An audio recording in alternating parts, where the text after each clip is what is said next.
একটা নির্দিষ্ট রেখাতে তার বিস্তার হয়েছে। আমরা যে জীবনযাপন করি সেই জীবনযাপনের আমাদের যে ভাবনা চিন্তা, যে যাপন, তার যে কল্পনা, সেটাও কিন্তু একটা নির্দিষ্ট রেখা ধরেই যায়। যখনই সেই রেখার গতিটা এরকম উথাল পাথাল হতে থাকে, তখন সেখানেই বিক্ষোভ এবং অসংযমের সৃষ্টি হয়। এই বিক্ষোভ এবং এই অসংযমটা কিন্তু যেখান থেকে রেখাটার উৎপত্তি হচ্ছে সেই জায়গা থেকেই করা হয়। কি বলতে চাইছি নিশ্চয়ই বুঝতে পারছেন।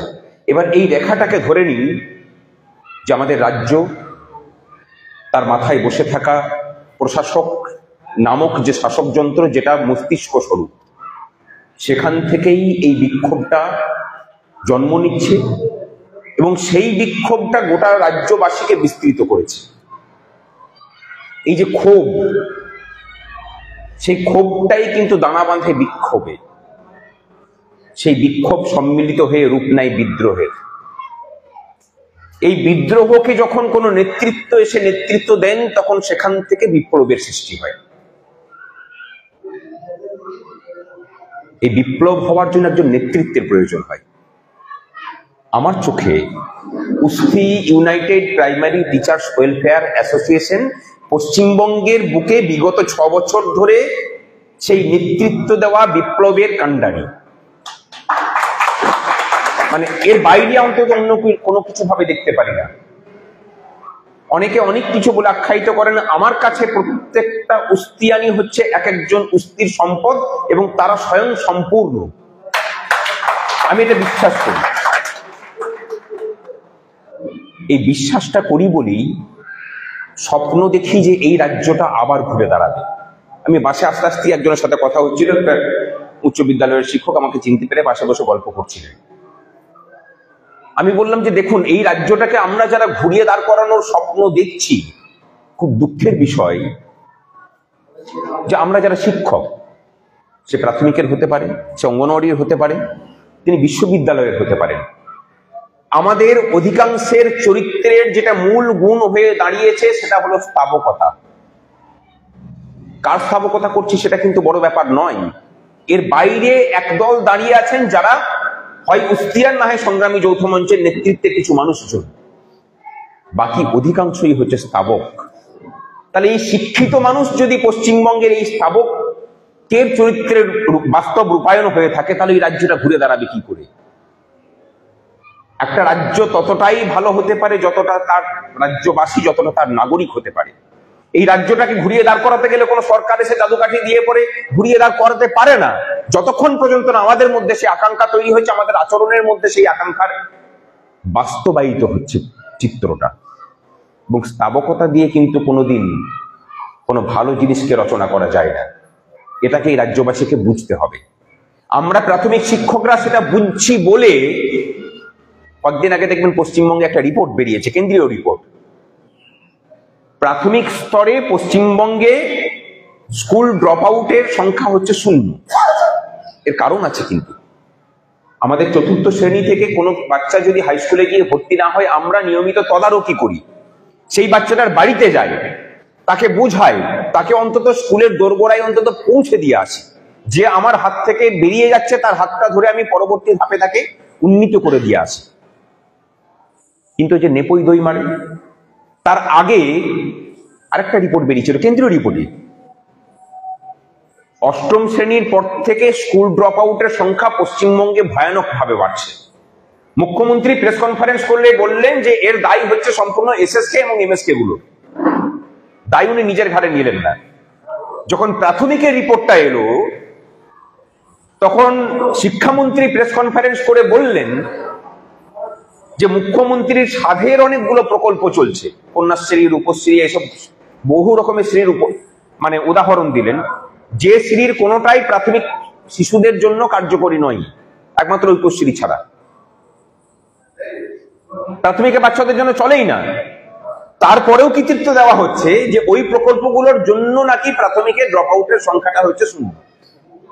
নেপই দই মারার এর থেকে ভালো উদাহরণ আর পাবেন না। যেখানটাতে প্রশাসন ব্যর্থ হচ্ছে, দোষটা তোমার। যদি সফল হই তাহলে দায় আমার, কৃতিত্ব আমার।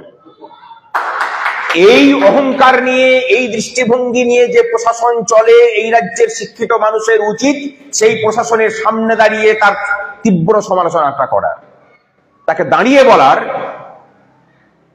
যে এখানে যে সফলতাটা হয়েছে সেই সফলতার দায় যদি আপনার হয়ে থাকে তাহলে এই ব্যর্থতার দায়টাও আপনাকে নিতে হবে।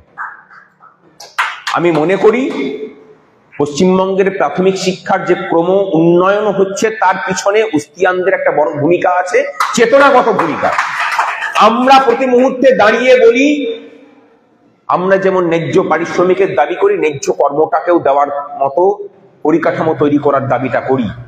আমরা প্রত্যেকটা শিক্ষক শিক্ষিকাকে বলি যে স্কুলে গিয়ে ফাঁকি দেবেন না, ফাঁকি দিলে পরে আপনাকে শাসকের অনুগত হয়ে থাকতে হবে। যারা ফাঁকি দেয় না তারা নিজের কাজের জোরেই মেরুদণ্ডটাকে রিজু করে রাখে, আর মেরুদণ্ড রিজু না হলে উন্নত সমাজ গড়ার দায়টা যখন আপনার কাঁধে এসে পড়বে আপনার পিঠটা তখন সোজা থাকতে পারে না, পিঠটা তখন অবনত হয়ে মাটির সাথে মিশে যাবে। যেভাবে বাকি তৃণভোজীরা সবসময় পদলেহন করে চলেন, পদলেহন করতে গেলে তো আপনাকে মাথাটাকে তো নিচু করতে হবে।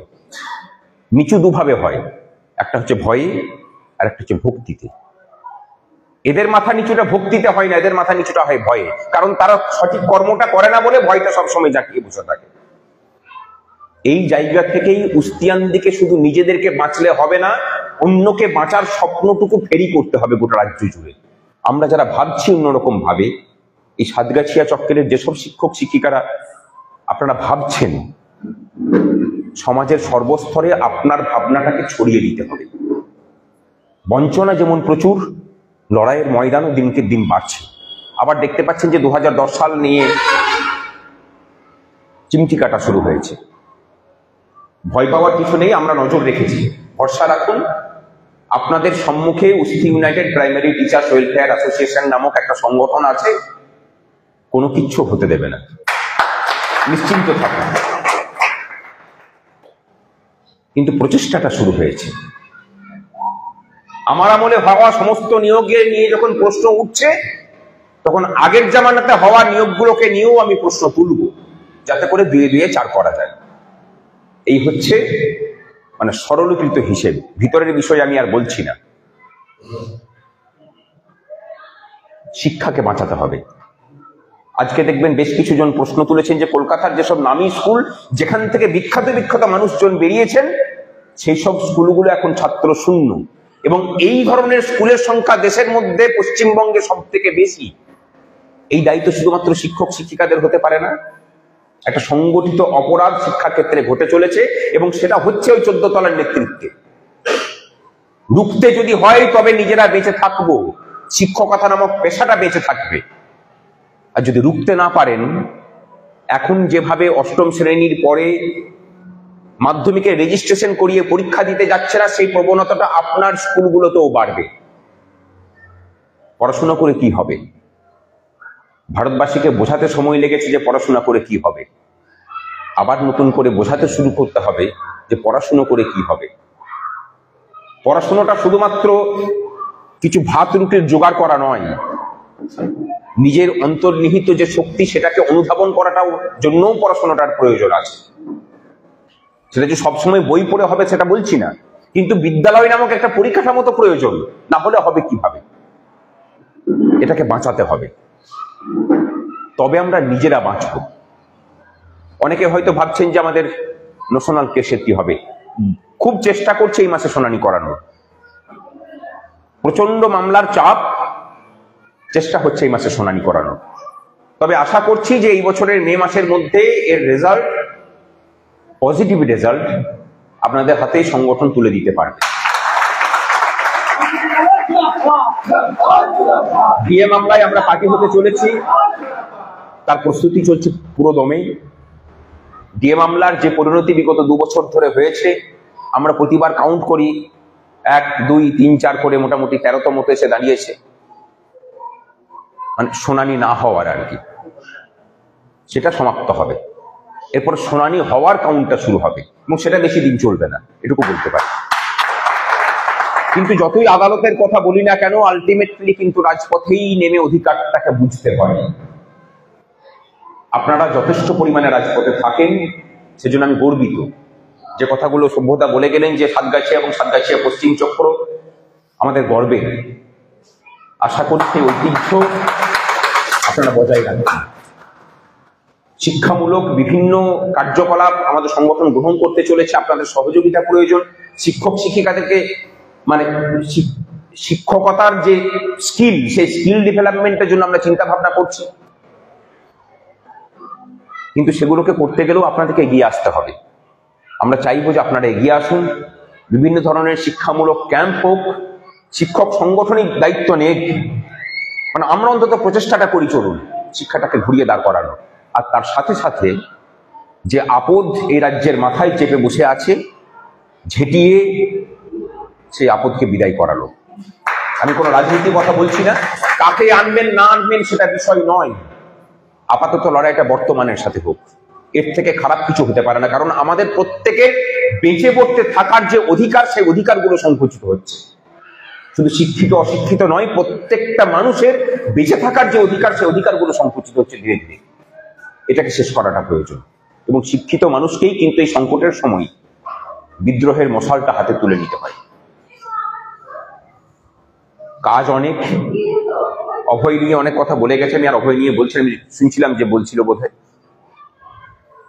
আমরা চেষ্টা করছি, আমরা একটা বিকল্প তৈরির চেষ্টা করছি, কিন্তু WBHS এর দাবি থেকে আমরা সরে আসছি না। কিন্তু WBHS এর দাবিটাকে করতে গেলে তার সংশোধন প্রয়োজন, যাতে করে সেই কার্ডটা নিয়ে গেলে আমি সসম্মানে যেভাবে অভয়ের কার্ড নিয়ে প্রত্যেকটা হসপিটালে ভর্তি হতে পারি, সেই সম্মানটার সাথেই যেন WBHS এর কার্ডটার ভ্যালু যুক্ত হয়, তারপরে WBHS টা লাগু হোক। আমরা চেষ্টা করব, এটুকু কথা দিতে পারি। আর অনেকেই আছে দেখবেন যে কুস্তির কার্যকলাপ হলে পরে বাজারে নিজেদেরকে নামিয়ে নিয়ে আসেন, যাতে করে একটু করে প্রচারের আলোয় নিজেদেরকে নিয়ে আসা যায়। কিছু ঘুমন্ত মানুষ শীত ঘুম ছেড়েও সেই সময়টায় জেগে ওঠেন। আবার আমাদের সামনে আমরা চেষ্টা করছি অভয় উইন্ডোটাকে এগিয়ে নিয়ে আসার, এপ্রিল থেকে শুরু করার। তখন দেখবেন আবার কিছু শীত ঘুমের থাকা পাবলিক উঠে আসবে। উঠে আসুন, তাদেরকে স্বাগত জানাচ্ছি। শীত ঘুম থেকে জেগে উঠলে মানুষের অনেক খাদ্যের প্রয়োজন হয়।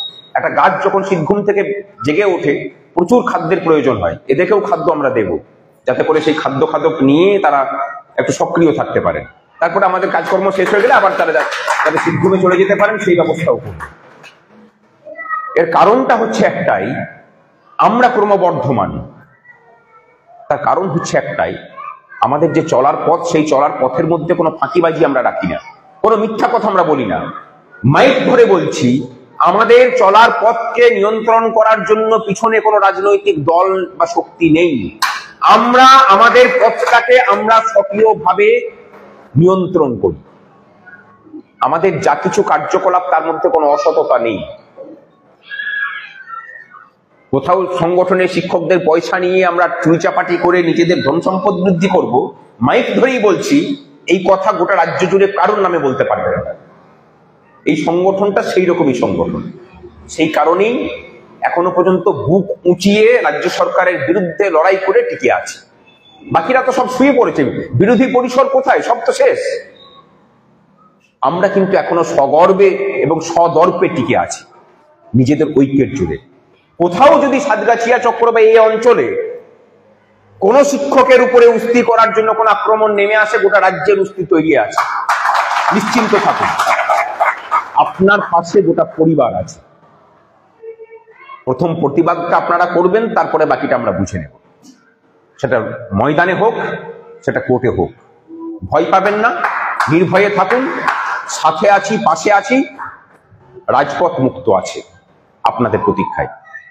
আগামী আন্দোলনের জন্য তৈরি থাকুন, আর আদালতের লড়াইটা আমরা বুঝে নেব। আর 2010কে বলছি যে নিশ্চিন্ত থাকুন, কোনো চাপ নেই। যা কিছু করার প্রয়োজন হবে সংগঠন যথাসময়ে করবে। এটা নিয়ে অলরেডি আমরা প্রায় প্রতিদিন কথা হচ্ছে, প্রত্যেকটা শুনানির আগে পরে সমস্ত কিছু কথা হচ্ছে। কোথা থেকে কি খেলা চলছে সমস্তটাই জানি, অনেক বেটার প্রিপেয়ার্ড। 2017 সালের যে ঘটনাটা ঘটেছিল তার থেকে অনেক বেশি বেটার প্রিপেয়ার্ড এখন। সুতরাং সেরকম কিছু হওয়ার আগেই যা কিছু করার সেটা করা হবে। ভালো থাকবেন সকলে। ইউপিডিডব্লিউ জিন্দাবাদ। প্রাথমিক শিক্ষা এবং শিক্ষকদের স্বার্থে ইউপিডিডব্লিউ লড়বে। ন্যাশনাল দাবিতে ইউপিডিডব্লিউ লড়বে।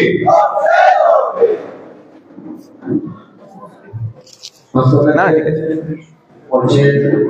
কথাটি অনুরোধ করছি, কারণ আমাদের চক্রের আপনারা জানেন এরপরে আমাদের চক্র কমিটিটাই শুরু হবে। আর